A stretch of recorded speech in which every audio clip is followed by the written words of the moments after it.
عليكم ورحمة الله وبركاته. waxaan rabaa marka ugu horeysa in idhaahdo protocolkii halonji all protocols are respected. wasiirada, wasiir ku-xigeenada, xildhibaanada, mas-uuliyiinta kale, shacabka caadiga dhammaanteen dadkiina soo dhaweeyey iyo hawsha aad gasheen aad iyo aad baan ku mahad celinaynaa. ilaahay wax khayr qaba تعبك يا هوشات جلسين هيدين كبدلو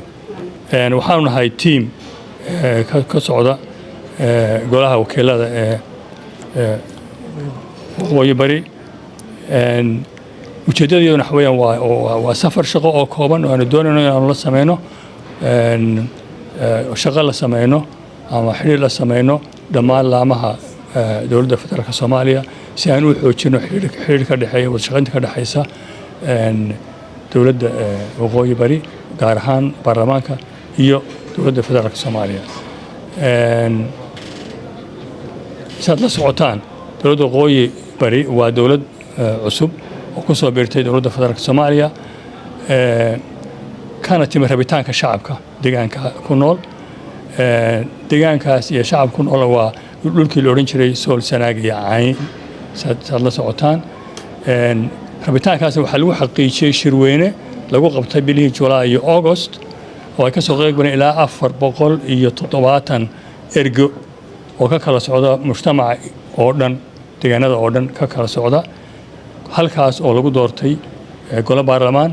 oo lagu doortay gudoomiye baarlamaan iyo gudoomiye ku-xigeenadiisii oo lagu doortay madaxweyne iyo madaxweyne ku-xigeenkiisii haddana ay tahay dowlad dhammaystiran oo la mid ah dowladihii dowlad goboleedyadii waddanka jiray ee sameeyey federaalka systemka aynu isticmaalno marka waxaanu rajeynaynaa shaqadayadan aanu hadda u nimi inay sii maxaa la oran jiray si ay qoto dheerayso